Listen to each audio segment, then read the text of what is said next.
paid for his behavior with his career. By the end of October, Stahel was suddenly discharged and sent to the Eastern Front line by Himmler. We know about this thanks to testimony of General Belitz. Now, the Pope, over Monsignor Montini, the substitute in that time, sends Don Igino Quadraroli, a desk officer of General Affairs of the Secretary of State, to the prison. And his account, you can see it here, tells, this morning on the 17th of October, thanks to the mediation of good persons, I got entrance to the Collegio Militare. He got entrance by the help of good persons. These good persons are those who maybe were the most important ones to bring the light in the darkness. The activity of the top of the Vatican in favor of the Jews is impressive. At least 236 appeals and interventions were made by them in favor of arrested or deported Jews, for the moment known, because the archive should be opened and then we will see how many more. Yeah? Of those 236, 48 nowadays known were made during this most difficult time span from 5 days, from 16 to 22nd October 43. So 48 interventions in 5 days. Yeah? Those interventions concerned non-baptized Jews and baptized Jews. We know already some of them. This is one of Madame X, my name, but she is unknown, writes to Cardinal Maglione with a plea for help. She is 65 years old and was seized on the 16th of October, while Jewish. Another one, a démarche in favor of a group of Jews that were seized on the 16th of October. And this request was, we know that, handed over immediately to the ambassador of Germany. Another word on the ambassador of Germany, all the contacts they had with von Weizsäcker went out on nothing. Just to show you that also the diplomacy of the Vatican was stand before a wall every time they spoke with the Germans. Yeah? One can presume that with the opening of the Vatican archives, the number of these verifiable interventions will only increase further. And that's what Pius XII, and this is important, why do we do these studies on the deportation of Rome, for instance, microscopical? Because it shows that Pius XII was able to organize in Rome something that could be an indicator also for the international plan. Now, this brings us to the opening of the archives. On the 4th March last year, Pope Francis announced that on the 2nd March of this year, all the archival material related to the pontificate of Pius XII from all the archives of the Vatican will be opened to the public. I would like to provide only a short basic overview of what does that mean, what will be made public. The first is the most well-known archive, is the nowadays Apostolic Archive, previously called Archivio Segreto Vaticano, Secret Archives, which preserves documentation of the section for general affairs of the Secretary of State, and of which Excellence Caccia was for a time also the assessore, and the archives of the nunciatures during the Second World War and in the aftermath of the Second World War, and also the documentation of suppressed dicastries that are not anymore existing, but also other small groups of material which are very important. Also, let's say, the Office for Help, for instance, schedari, so really names and sampling papers of rescue of people and help for people is also to be opened there. Now, the historical archives, which is here in red indicated, of the Secretary of State, contains political and diplomatical material, and of which, as we already saw, the published actes et documents represent merely a small part. I come back to that. There are also the historical archives of the congregation. She was named the Doctrine of Faith, yeah, a dicastery that ponders and weighs all questions on doctrine and discipline. Then Historical Archives of the Congregation de Propaganda Fide, let's say the Holy See's dicastery for the missions in the entire world. Very important for the Second World War. You can imagine the missions in North Africa, in Asia, what we could find in these archives. The Historical Archives of the Congregation for Oriental Churches. I do not have to say that these also will contain very, very new material. The Historical Archives of the Fabbrica di San Pietro, which is, of course, of the Dome of St. Peter, which has probably also very interesting material. And there are still other archives to be opened. As I am responsible for the Historical Archives of the Section for Relations with States and Secretary of State, I can say a few more words about this historic occasion for these archives. And I would, in fact, skip at the end of my, if I can say, for the slides, we can skip all that and go to exactly that slide. 8 years ago, the superiors of the Secretary of State and the Pope decided to start up a process of digitization of all archival documents in this specific historical archive. This process is now ongoing since 8 years. Yes, the next one. In 2013,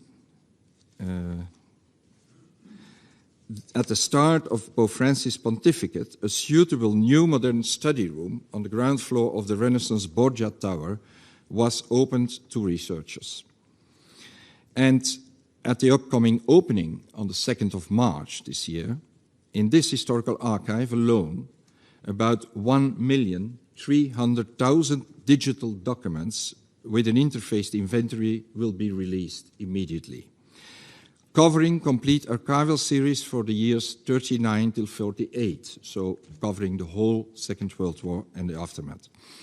And also a part of the second part of pontificate of Pius XII is already ready. 35 archival series have been completely digitized up to 9 October 58, and the other 69 series are now complete up to 51 and will be gradually be concluded. I thank you for your kind attention and God bless.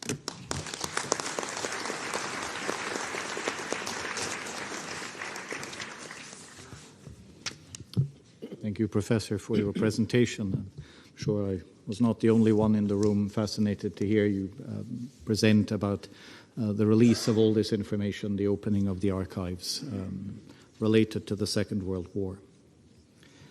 Now, to conclude or to bring these presentations together, I'm going to turn the floor once more over to Gary Krupp, also looking at some of the presentations in light of the 10 questions that you posed at the start. Gary, you have the floor. Thank you, Monsignor Hansen.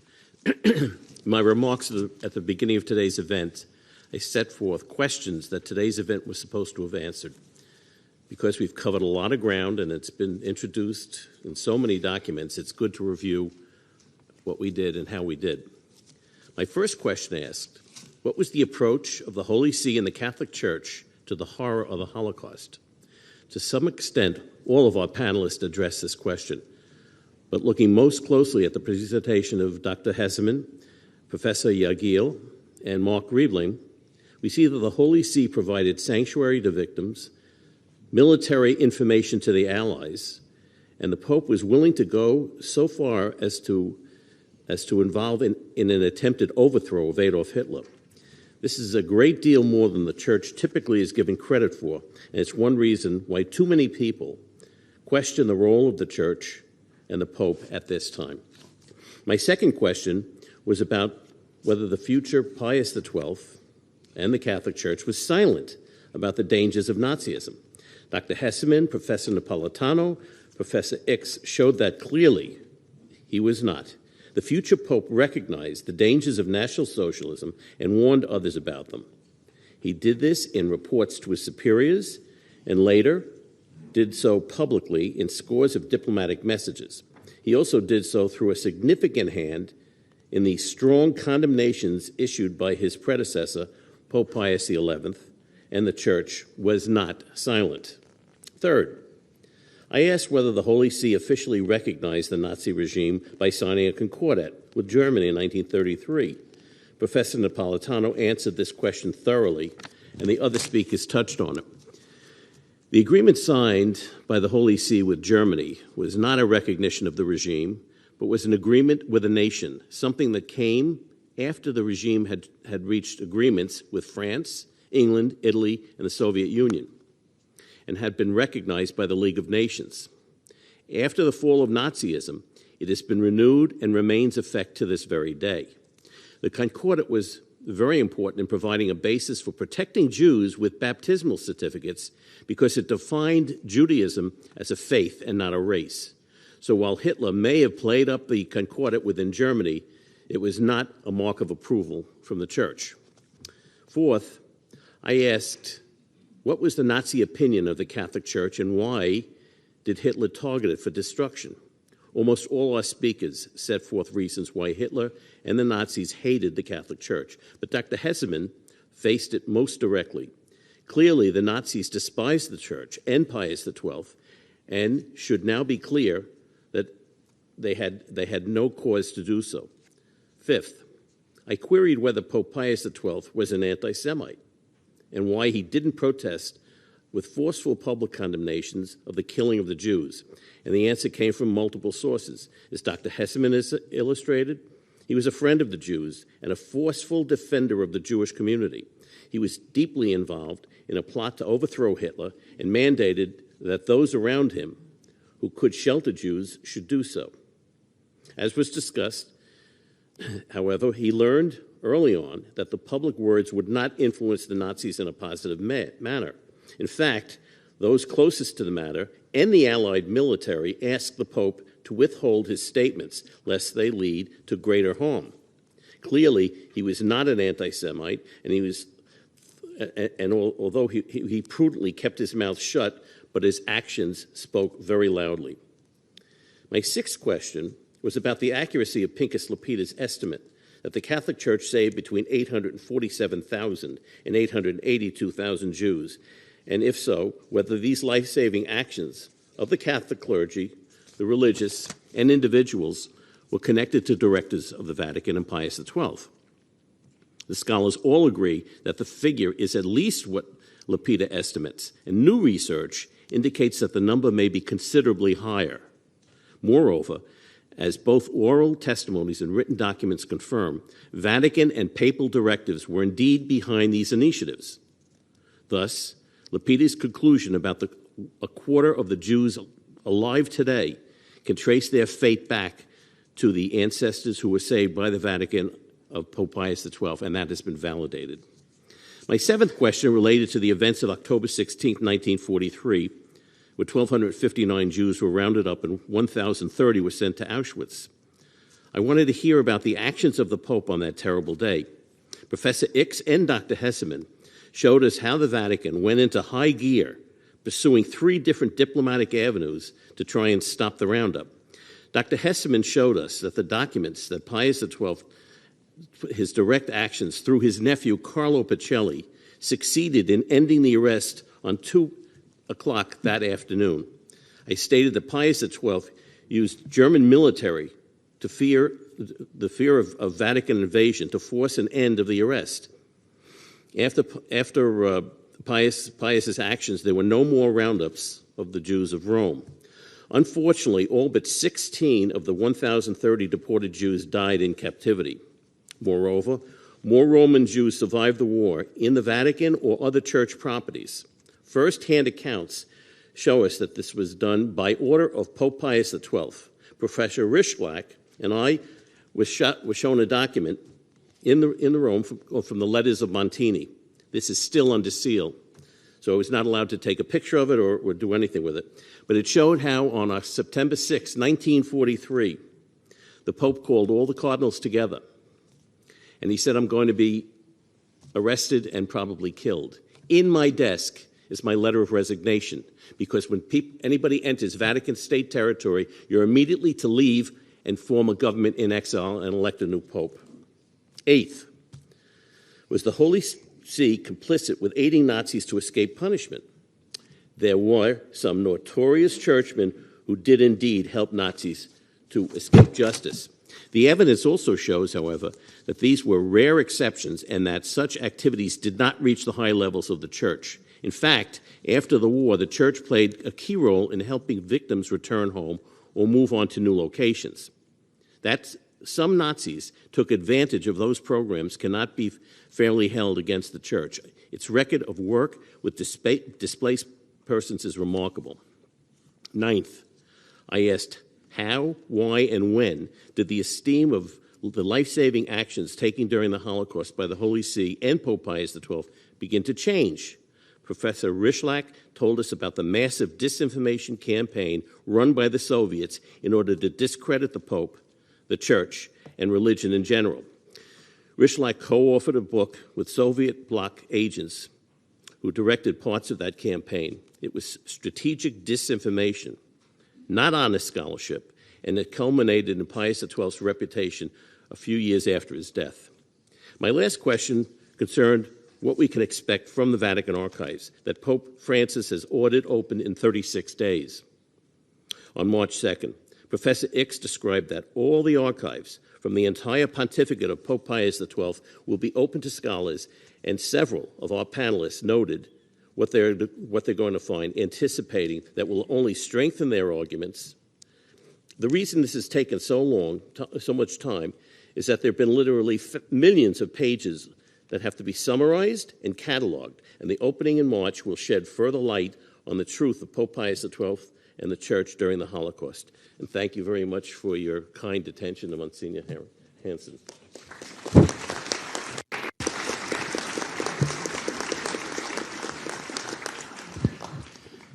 We had planned about half an hour of questions.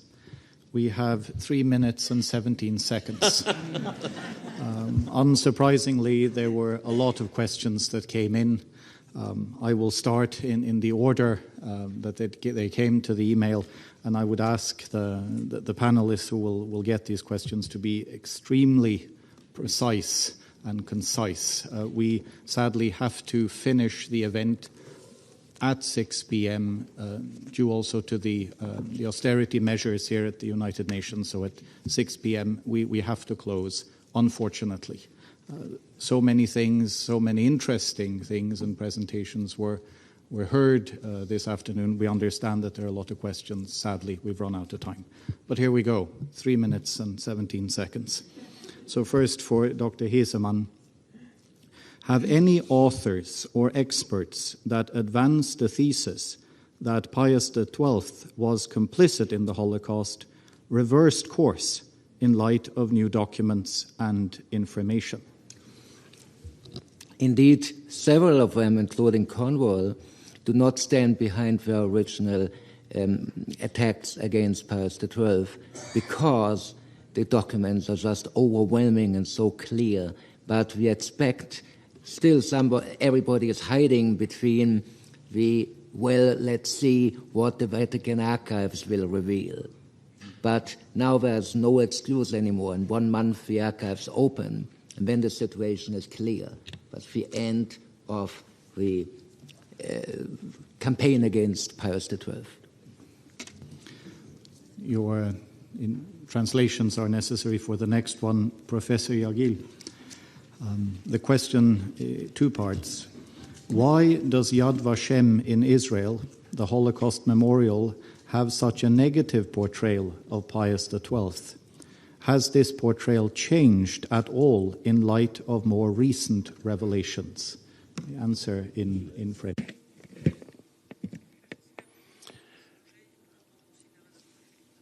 I hope that they're going to change and take these things into consideration.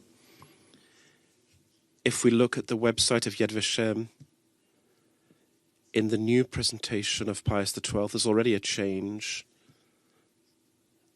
The change will come progressively, and the more we speak about it, I believe that we should be optimistic to have more colloquiums and meetings so that we can show the changes?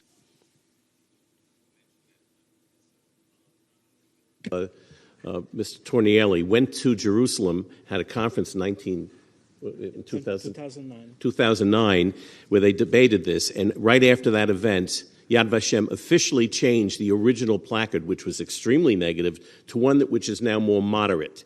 But in the placard, it says, we're waiting for the archives to open. And the last question, Professor Husson, there. Could you elaborate on why there was such a difference of survival rates amongst countries? Yes, certainly. I had no time to develop, but I think that we have to differentiate between the real commitment of civil society, which may have been enormous in let's take the Netherlands for instance, and on one side and on the other side the fact that as soon as the German army was directly in charge, as soon as the SS were directly in charge, then it became extremely precarious for the people trying to rescue the Jews. We have been given an example with what happens in Rome in October 1943, but you know the example of the public protestation of the Dutch bishops in the summer of 1942. This was a very brave act of protest on one side. On the other side, it had as an immediate consequence the fact that the Jews hidden in the religious communities were arrested at once. And you know that this is the way Edith Stein was deported to Auschwitz. So it's very important to keep in mind that there was also a dimension of luck, and this is why postponing the deportation was so important as long as the Germans, the Nazis, were not directly in charge of the deportation of the Jews. Thank you. Fortunately, that was all we had time for. The questions will be shared with the panelists after the event. When the General Assembly of the United Nations, with Resolution 60/7 in 2005, established today's commemoration, it urged states and other entities to develop educational programs to teach future generations about the Holocaust and to learn from it so as to prevent future acts of genocide. We have learned a lot today about what happened in the Holocaust, what led to it, how many responded, and in particular how Catholic leaders and faithful responded. We hope that the facts and the documents presented today will help people to understand what occurred better, and that the figures who stepped up in extraordinary circumstances to try to save lives might inspire everyone to work as hard in ordinary circumstances to prevent future genocide by addressing the raw material that can lead to them. I would like to thank the Pave the Way Foundation for co-sponsoring today's event, especially for all their work in unearthing and digitizing so many thousands of documents. I'd like to thank our very impressive row of speakers, Johan X, Limoria Gil, Matteo Napolitano, Mikael Hesemann, Mark Riebling, Ron Rishlak, Edouard Hossin, and Gary Krupp, for coming here, for traveling to the United Nations to share the results of their impressive and consequential scholarship. Finally, on behalf of Archbishop Kacha, the new permanent observer of the Holy See to the United Nations, I thank you all for coming. Such great numbers. When I came through the door, I thought this will be difficult to fill. We filled it. Coming out in such numbers to take part in this event that marks Holocaust Remembrance Day and the 75th anniversary of the liberation of Auschwitz. As we come to the end, on this day of remembrance, I think it fitting that we end with a minute of silence, remembering the victims of the Holocaust, and also, as Archbishop Kacha said at the end, those small lights that did extraordinary things to save lives. So if I can ask you all to stand in a moment of silence.